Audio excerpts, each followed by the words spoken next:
G'day guys, welcome back. Just thought I'd do a quick video review after owning the Vident unit for a year and a half. And essentially, in short, it's ticked all the boxes that I've needed for my adventures. And I thought I might just share how this scan tool might benefit you as a home user and what useful information you get out of these things. Alright guys, here we are. We're actually in Pig at the moment. We're just finishing up with the change of radiator to get it started for registration. Now, got the Vident here. Now this is a scan tool that we used to use the cheap scan tools, but we've since changed and gone from that. One of the companies here in Melbourne actually, AZ Scanners, which at the time they were called AS scanners, AU scanners. We got our hands on the Vident. Now this is an iLink 400 AU, and it's got the Holden firmware, or the Holden software should I say, on it. And basically we've been using this for the last 2.5 years for all our vehicle diagnostics. Now I just don't know, can you guys see the Vident down there? You can, yeah. So now this car's got a few faults going on at the moment, airbags and the whole lot. Don't know if you can actually see the dash. You probably can't in that position. Oh god, I don't know if that helps. Kind of see it. Now, it actually can do a lot more than just a standard scan tool. I don't know if it's quite at the level of a Tech 2, in comparison to the tool, Tech 2 on the Holdens. I'm looking at getting a Tech 2 as well, potentially. But let's just pull up this car. Sorry, I have a habit of going in 2005. We're actually in 2004. This is a VY.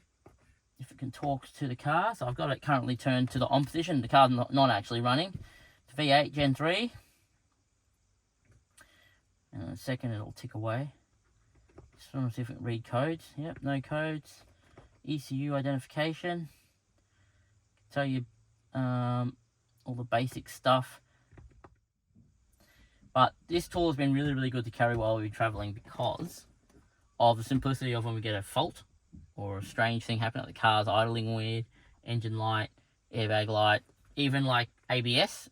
This unit, plug it in and it straight away told us what we need to look at to solve the problem, instead of us having to kind of reverse diagnose where everything's at. So I'm just making sure now before we start the car, after changing everything, that there's no codes in the trans, no codes on the ABS. I went to the wrong ABS unit again. And the car's kind of, it's starting fresh with no known issues, as far as the computer's aware of anyway. And generally when you clear all the codes and you start a car, the first codes that come up are the ones that are probably going to be likely to be the problem. Now, the reason why I'm making this video actually is I'm actually looking at other scan tools at the moment, and I want to see how the Vident matches up to it. So there'll be a video in the future with me also testing a couple of other scan tools that are over $300-400. So this scan tool is about around the $300 mark, give or take $50 at the time of publish of this video. That's quite a few codes, so let's clear that. I don't even bother looking at the codes when there's so much when a car's been off the road for a year, because it could be anything, especially when we've had problems and engine starting issues. You get weird slip ring failures, ABS failures, stuff due to voltage problems. Computers don't behave like they should when you have so many voltage problems, so I just go ahead and clear everything. The SRS is failing too. It's saying I've got an airbag light, I've got the SRS light on. Now I don't know if that keeps coming back. I think I've already cleared that once.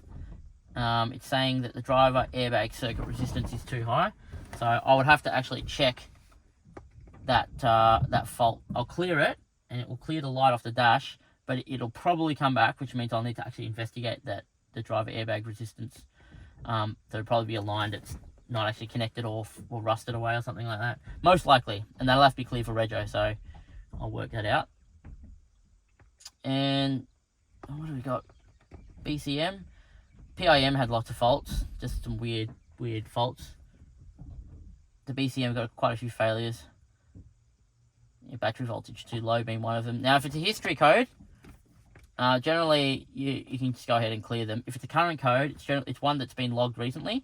This unit also has the ability to save code. So, like, let's say you got a hyper code, you can actually hit save and then recall them later. Quite handy.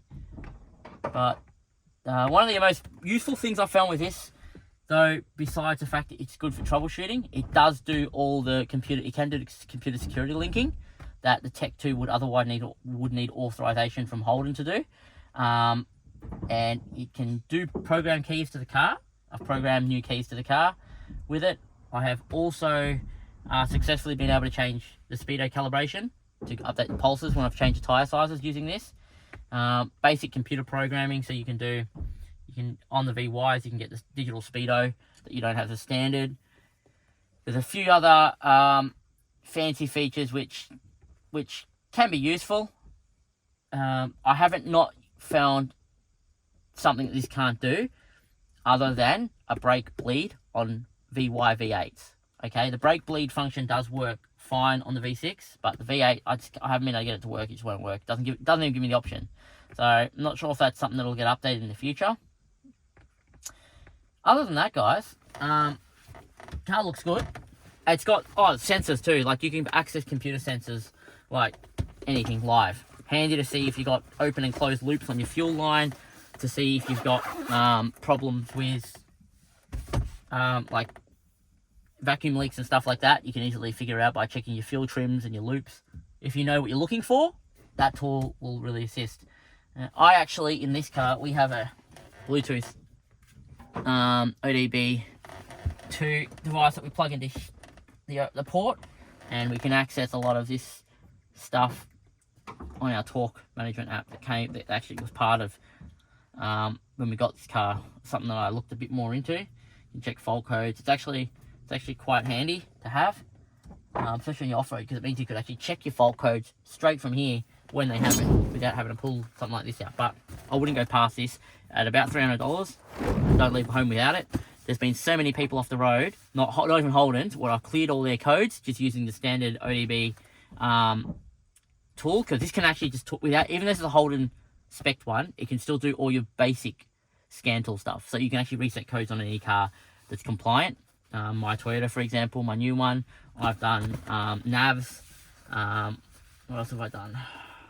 Off-road, I've had so many people go, oh, do you guys have a scan tool that we can clear a code on? Because they've gone through water and tripped limp mode somehow, and that saved the day. So, no brainer, guys. Anyway, I'll be back in a sec, because Wal seems to be having struggle with something. Alright,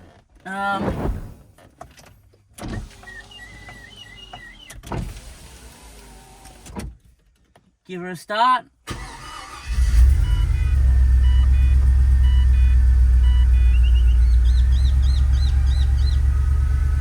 No engine lights, just very low fuel. Oh, we've got to check engine light. So there we go. We just got a check engine light come up.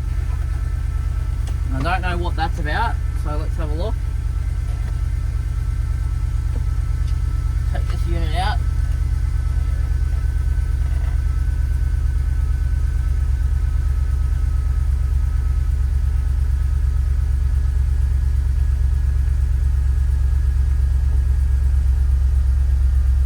Diagnosis, control unit, engine.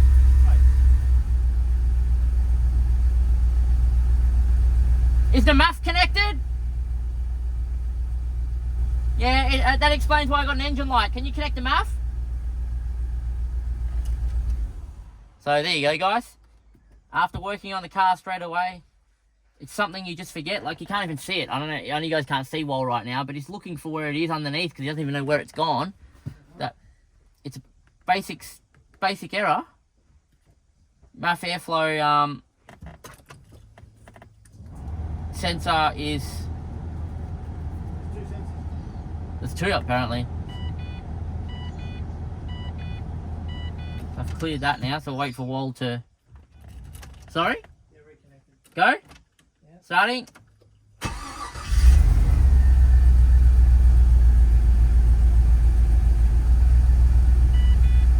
Just very low fuel.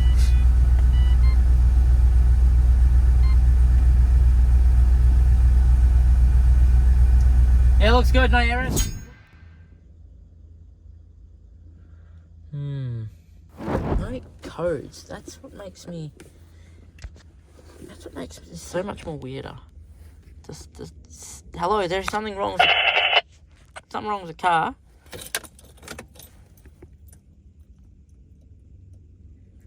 How is it? Okay, that's a code. So the sensor in question is that one there, I think. How hard is it to get to? Now we're clean, so we'll get going. But otherwise, it's a good unit, guys. You should go get it. Link in the description if you're interested in buying one of these. I think there's a discount code there. I'll try and negotiate one for you guys before the video goes up. But yeah, if you go to the bottom of the video description now and the link is there, there'll also be a code, hopefully.